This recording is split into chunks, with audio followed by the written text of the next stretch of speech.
ETF index mutual funds నేర్చుకుని stock మార్కెట్లో రాణించాలనుకుంటున్నారా? వెంటనే ఈ నెంబర్కి కాల్ చేయండి. నమస్తే రమగారు. నమస్తే జయ. రమగారు, మనకి దీపావళికి ముందు ధనత్రయోదశి చేసుకుంటాం కదా. ఈ రోజు యొక్క విశిష్టత ప్రతి సంవత్సరం మీరు చెప్తూనే ఉంటారు, నేను వింటూనే ఉంటాను. మళ్ళీ ఇంకొకసారి ఏటా ఏటా వచ్చేది అంతే. ఒక్కొక్కళ్ళు ఒక్కొక్క రకం. మనం ధనత్రయోదశి పెద్దగా చేసుకునే విధానమే మన తెలుగు వాళ్ళకి లేదు.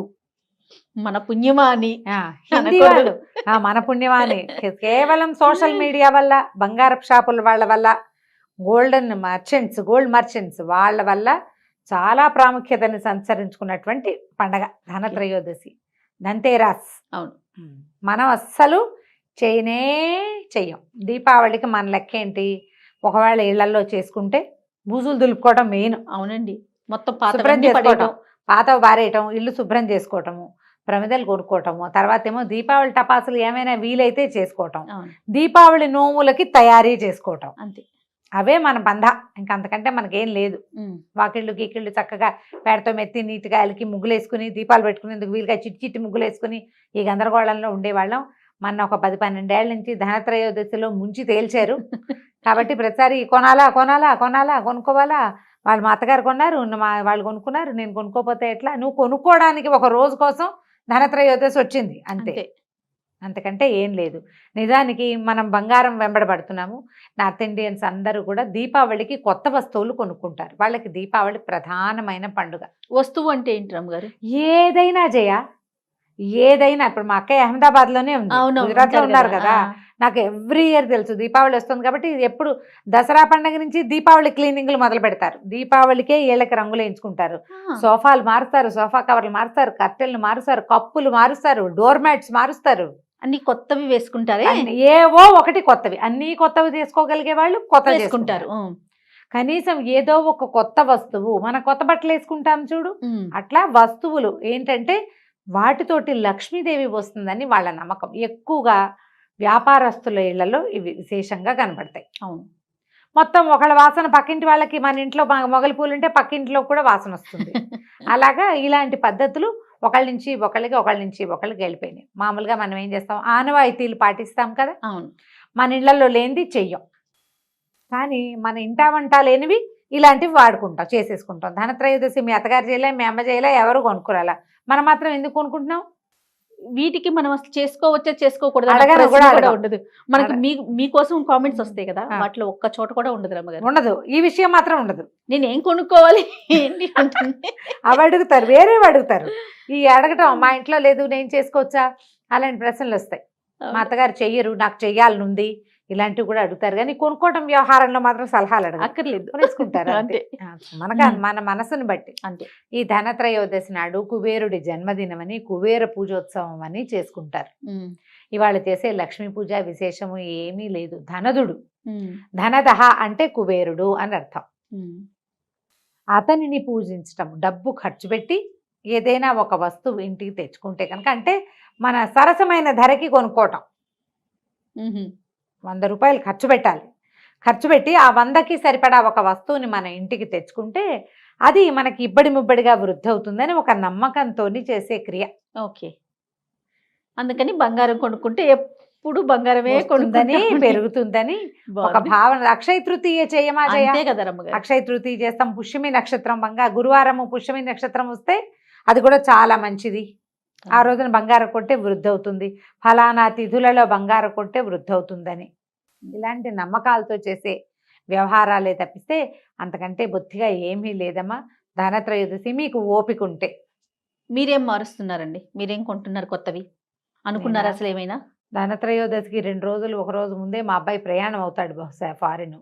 ఓకే, అంచేత హడావుడిలో ఉంటారు కాబట్టి నేను ఏటా నేనేం చెయ్య దీపావళి కొత్త వస్తువులు ఉండవు, నా ఐడియాస్ అవి లేవు. నేను అట్లయితే దీపావళి కోసం, సంక్రాంతి కోసం చేయను.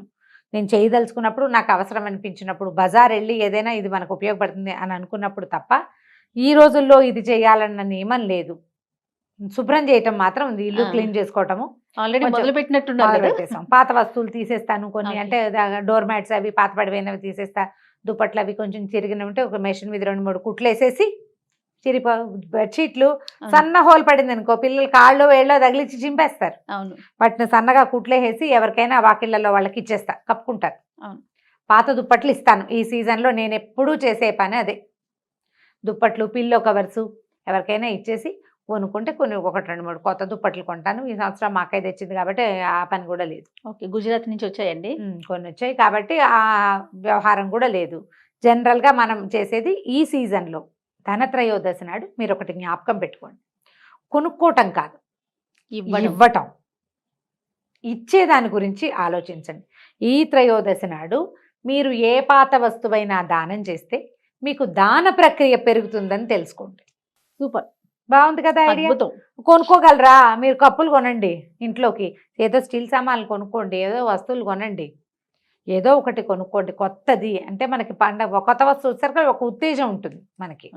బంగారమే కొనుక్కోవాలని లేదు, బంగారం కొనచ్చు, వెండి కొనచ్చు, స్టీల్ కొనచ్చు, బట్టలు కొనుక్కోవచ్చు, బల్లలు, టేబుల్స్, కుర్చీలు, పిల్లలకి ఏమైనా కావాల్సినవి అలాంటి పెన్నైనా కొనుక్కోవచ్చు. పెన్నులు, పుస్తకాలైనా కొనుక్కోవచ్చు.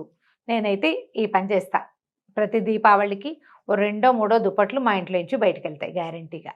ఆ పని చేసుకుంటాం. మీరు కూడా అలాంటిదే ఏదో చేయండి. కొనుక్కోగలిగిన వాళ్ళు కొనుక్కోండి, కొనుక్కోలేని వాళ్ళు వాళ్ళంతా కొనేసుకుంటారు, మనం కొనలేకపోతున్నామని బాధపడద్దు. యాజ్ పర్ ఇంకో సంవత్సరం కొందామని ఆలోచించండి. అంతే. త్రయోదశి ఎందుకు, నువ్వు కొనుక్కోదలుచుకుంటే ఇంకోసారి కూడా చేయొచ్చు. లేదా వచ్చే 6 నెలల్లో కొనుక్కోవాలని ఈ రోజు నుంచి పొదుపు మొదలు పెట్టండి. అందరికీ కొనుక్కునే రోజుగా ఉన్నది, కొనుక్కోవడానికి ఫౌండేషన్ ఏర్పడే రోజుగా అయినా మనం చేసుకోవచ్చు కదా. బాగుంది ఐడియా. ఓ పక్కన పెట్టండి. ఈ నెల నుంచి డబ్బులు ఇప్పుడు ఈ పండగ రోజున స్టార్ట్ చేయండి. ఒక 5,000, 2,000, 1,000 మీ ఓపికను బట్టి పక్కన పెట్టుకోండి. డబ్బులు పూలయ్యాక కొనుక్కుందాం. అంతే. మనం కొనుక్కోవడానికి ఏ రోజైనా మంచి రోజే చేయాలి. మన డబ్బుకి తగిన ఒక వస్తువుని తెచ్చుకుంటాం. మనం పారేయట్లేదు కదా. అవునవును. పారేస్తే రాదు. డబ్బును డబ్బును మనం ఇది మదుపే కదా, ఇది పట్టుకెళ్ళి ఒక వస్తువు తెచ్చుకుంటాం. ప్లాంట్గా కొనుక్కోవచ్చు. అయితే బంగారు షాపుల వాళ్ళు ఆఫర్లు పెడతారు, మీరు ముందే బుక్ చేసుకోండి, ఆ రోజు వచ్చి తీసుకెళ్తురు. కానీ డెలివరీ లేకపోతే దీనికి 50 రూపాయలు తక్కువ, దానికి 50 తక్కువ, దీనికి 100 తక్కువ, దానికి 5 డెలివరీ కూడా తక్కువ. పెడతారు. అవి కూడా పెడతారు. గ్రామ్ మీద ఇంత తగ్గుతుంది, ఎంత బంగారం కొంటే అంత వెండి ఇస్తాము, ఇవన్నీ కూడా చాలా చెప్తారు.